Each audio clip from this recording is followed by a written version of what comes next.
اعوذ باللہ من الشیطان الرجیم بسم اللہ الرحمن الرحیم۔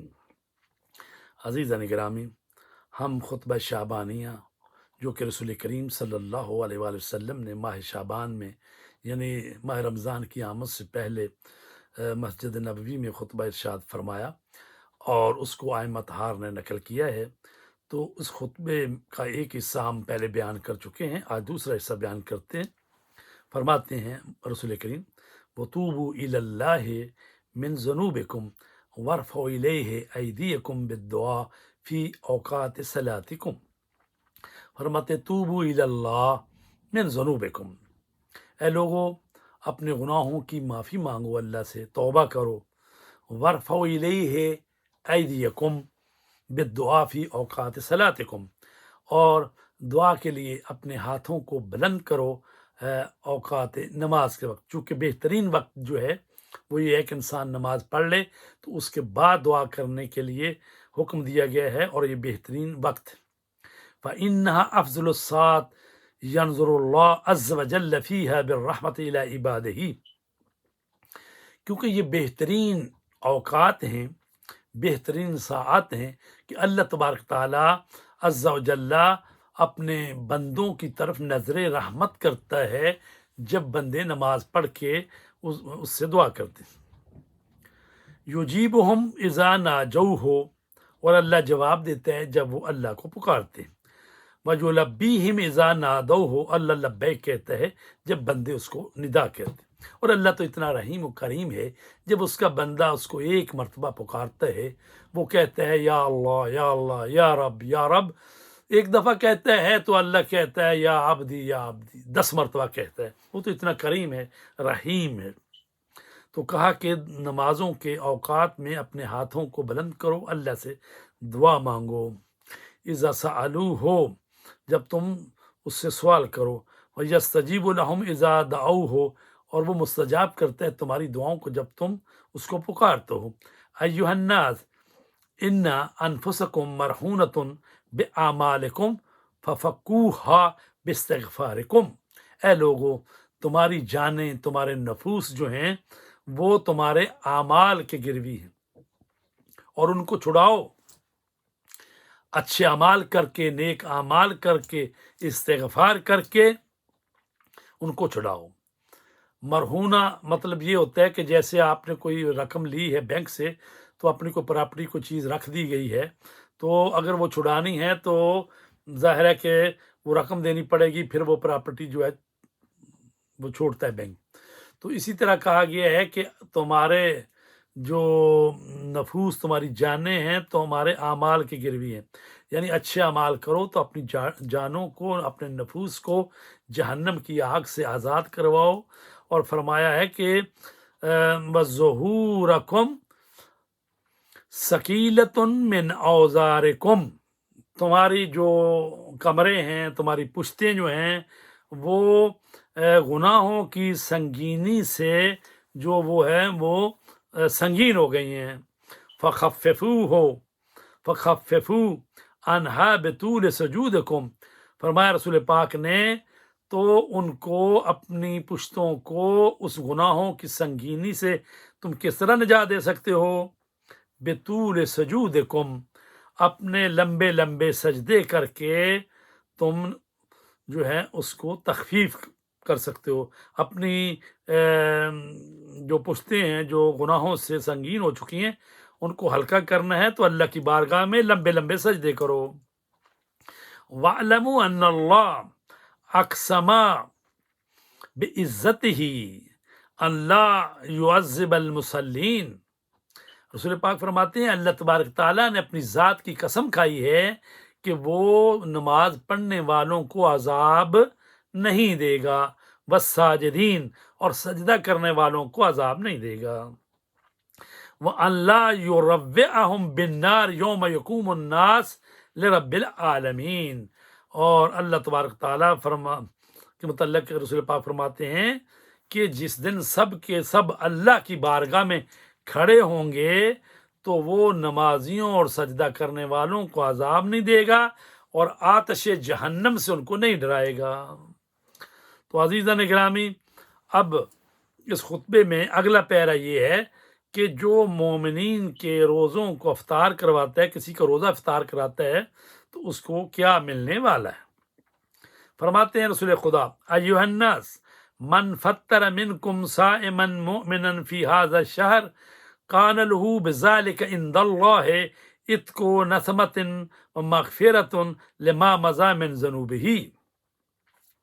اے لوگو، تم میں سے جو کوئی کسی مومن روزہ دار کا روزہ کھلوائے، اس کو افطار دے اس مہینے میں، تو اس کے لیے اللہ کے نزدیک جو ہے ایک غلام کے آزاد کرنے جتنا ثواب ہے، اور اس کے علاوہ مغفرت ہے اس کے تمام گناہوں کی جو اس نے کیے۔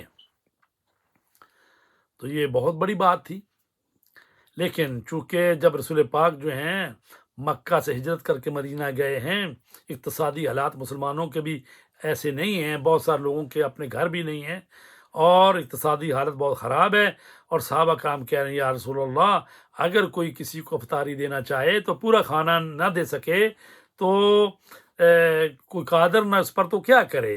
یہ صحابہ نے آگے سے سوال کیا۔ قیلا یا رسول اللہ فلیس کلنا یقدر علی ذلک، اگر کوئی اس بات پر قادر نہ ہو، یعنی کسی کو افطاری نہ دے سکتا ہو تو کیا کرے؟ فقال اتقوا النار ولو بشق تمرۃ، اتقوا النار ولو بشربۃ من ماء۔ فرماتے ہیں رسول پاک کہ جو اس بات پر قدرت نہیں رکھتا کہ پورا کھانا دے، فرمایا رسول پاک نے کہ اپنے آپ کو آتش جہنم سے بچاؤ، اگرچہ نصف خرمے سے ہی کیوں نہ ہو، اپنے آپ کو جہنم کی آگ سے نجات دو، اگرچہ ایک گھونٹ پانی سے ہی کیوں نہ ہو۔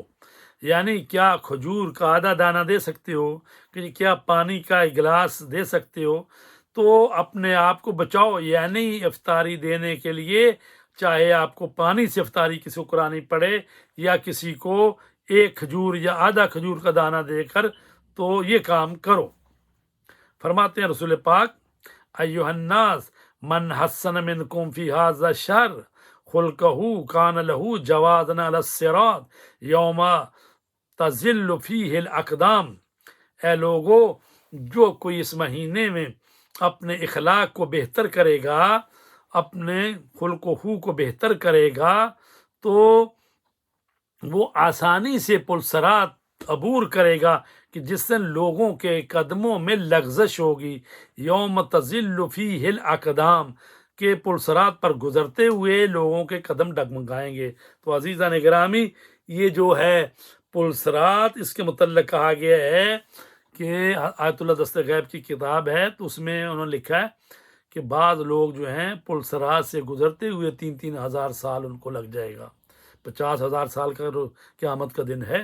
اور کچھ لوگ جو ہیں وہ برق کی رفتار سے گزر جائیں گے، اور کچھ اس طرح جیسے گھوڑے پر، تیز رفتار گھوڑے پر بیٹھ کے جاتے ہیں، اور کوئی ایسے بھی ہوں گے کبھی لڑکیں گے، کبھی گریں گے، کبھی اٹھیں گے۔ تو کہا گیا ہے کہ اگر تم اپنا اخلاق اچھا کر لو اس مہینے میں، تو تم پلسرات سے آسانی سے گزر سکتے ہو۔ اور فرمایا کہ یوم تزل فی الاقدام من خفف فی ھذا الشہر اما ملکت یمینہ خفف اللہ علیہ حسابہ۔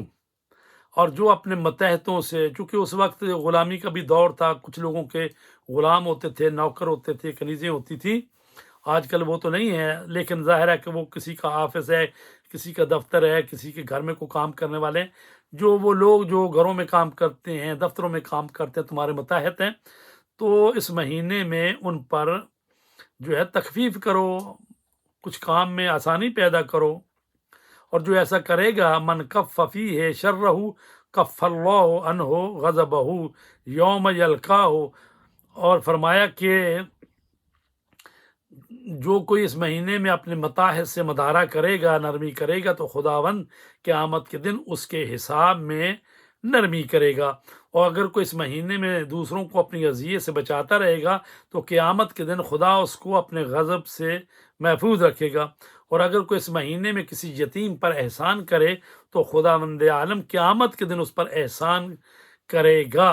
فرمایا کہ ومن اکرم فیہ یتیما اکرمہ اللہ یوم یلقاہ ومن وصل فیہ رحمہ وصلہ اللہ برحمتہ یوم یلقاہ ومن قطع فیہ رحمہ قطع اللہ عنہ رحمتہ یوم یلقاہ۔ فرمایا کہ اگر کوئی اس مہینے میں کسی یتیم پر احسان کرے گا تو خداوند عالم قیامت کے دن اس پر احسان کرے گا، اور کوئی اس مہینے میں اپنے رشتہ دار سے صلہ رحمی کرے گا تو خداوند قیامت کے دن اس کو اپنی رحمت سے متصل کر دے گا، اور جو کوئی اس مہینے میں اپنے رشتہ داروں سے قطع رابطہ کرے گا خداوند عالم قیامت کے دن اس سے اپنی رحمت کو قطع کر دے گا۔ تو عزیزان گرامی، دیکھیں یتیموں کا خیال کریں اور اپنے رشتہ داروں کا خیال کریں، صلہ رحمی کریں۔ تو عزیزان گرامی، اگلے قسط میں ہم مزید جو خطبہ رہ گیا ہے اس کو بیان کریں گے۔